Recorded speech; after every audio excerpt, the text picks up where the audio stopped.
Hey guys, welcome back to my YouTube channel. It's Mia here, as you guys know.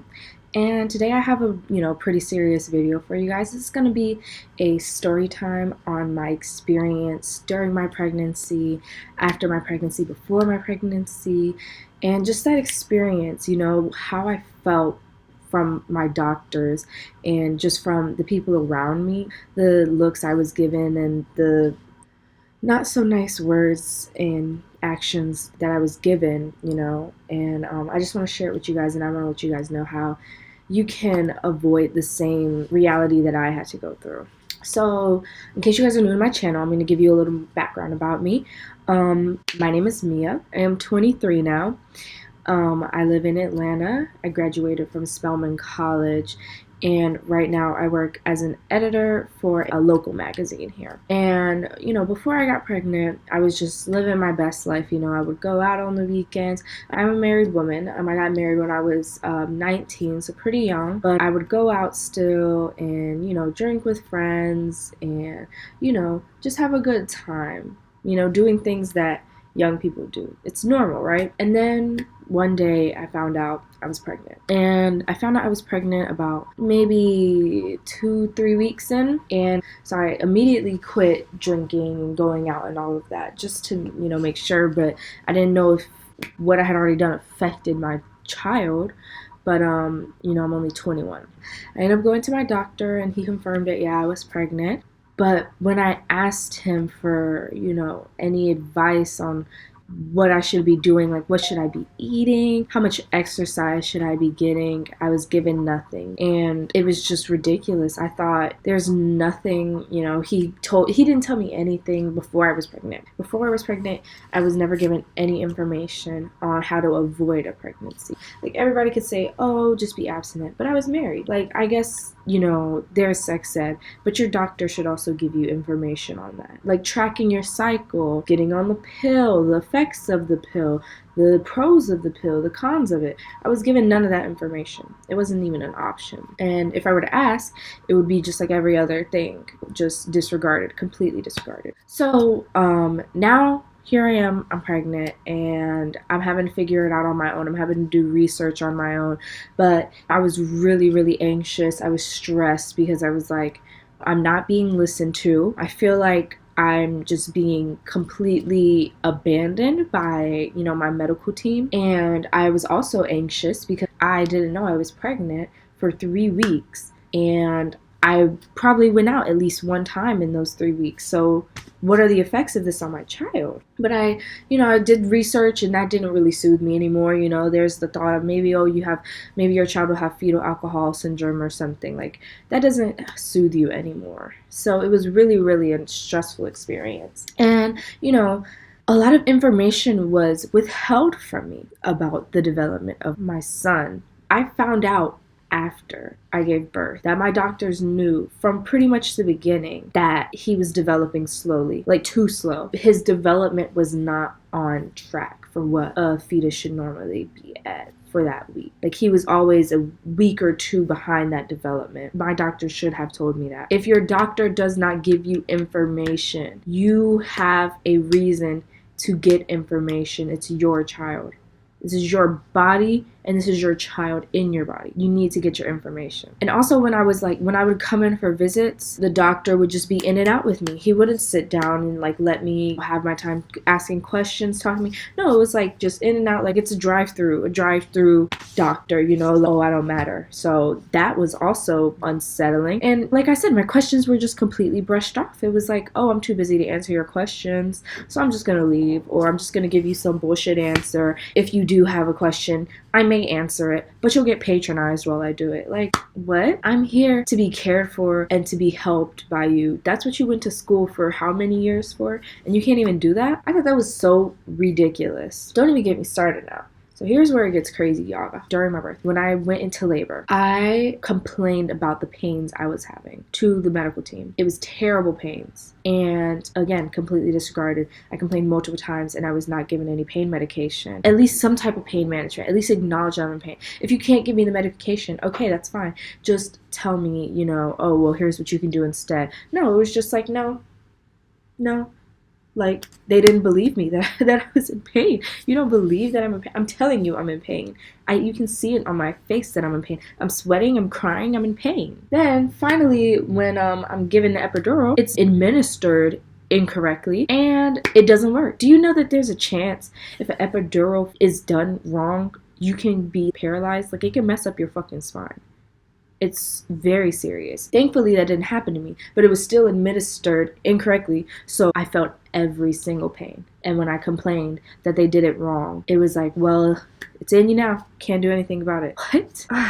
And then I didn't even mention, yeah, my son was born 3 weeks early, so he was preterm. 3 weeks may not seem like a lot, but that is almost a month early. And keep in mind, like I said earlier, his development when he was in my uterus was still lagged compared to other children. So he was extremely at risk. And so immediately after he was born, I barely got to see him for like 5 minutes before they just snatched him away and took him to the NICU. They weren't telling me much. You know, I was asking, what are you doing? Why is my baby being taken? Blah, blah, blah, blah. Nothing. It was just like, oh, you know, he'll be back, blah, blah, blah. Or, oh, you know, don't worry about it. But what? Don't worry about it? I'm not kidding, guys. I'm not kidding you.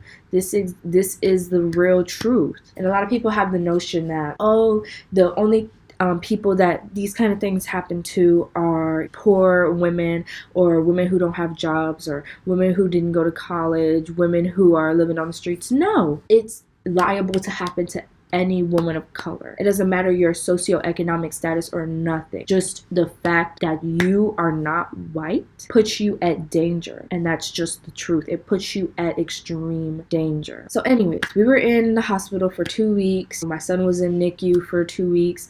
You know, we weren't given many updates. Whenever I would ask, it would just be like, he's fine, or, oh, you know, we're just monitoring him. Monitoring him for what? I was not given the information. I found out later it was because his lungs were underdeveloped and because he was too low weight to leave. But it's like I could barely go and see him. Why? It was a very unpleasant experience and environment. You would want the birth of your child to be a positive and pleasant experience. Having your first child is a once in a lifetime opportunity. You only have your first child once. You can have multiple children, but your first experience, it sets the tone. And I feel like mine was ruined by racist and by racial biases. Because do you think if I was a white woman, that doctor would have ignored my questions like that? Do you think they would have taken my baby without giving me any information? Do you think I would have been patronized the way I was? No, I would not have.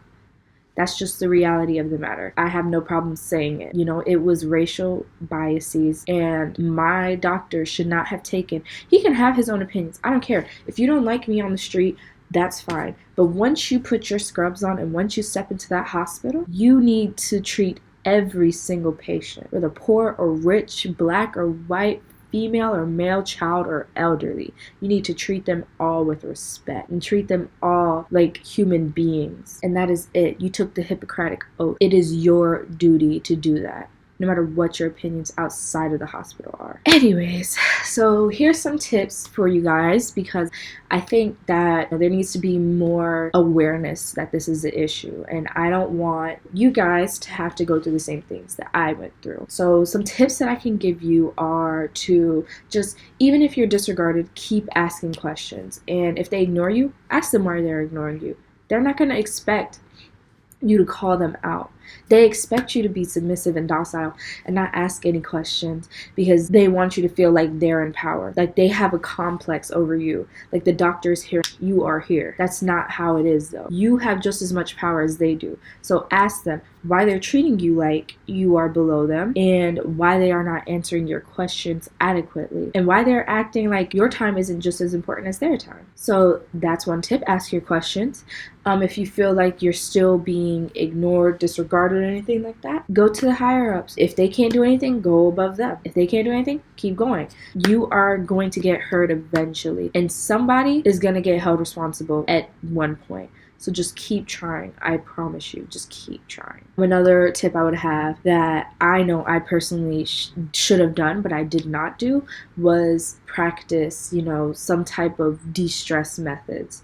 I would just let my stress fester, and that is not good when you are pregnant. Guys, it is terrible. It's one of the worst things you can do is stress. Stress is a mental problem. Like, it's a mental affliction, but it causes physiological damage. It causes biological, physiological damage. I'm not even going to get into the science of it. It's somebody else's job, but I'm going to just tell you, do your research. Stress is not good for you or your fetus, and that is 100% scientifically backed. So just practice de-stressing methods. Don't let these fools stress you out. This is 100% your experience, and take it into your hands and calm yourself when you feel yourself getting overwhelmed with anything. Pretty much the last tip I would say is just treat your body well. You know, you're carrying more life than just yourself at this point. You're carrying a child's life. So eat well, drink well, try to get a little bit of exercise in. Don't overdo it, but just somewhat active. Just make sure that you're taking care of your mind and your body, guys. That's pretty much what I can tell you. It's really not much that we can do right now as individuals to stop racial biases and racial discrimination in the healthcare environment, but I do believe that if we become a collective and we try and fight against this and bring it up to the people who are in power, we can try and stop the spread of it. Okay, guys,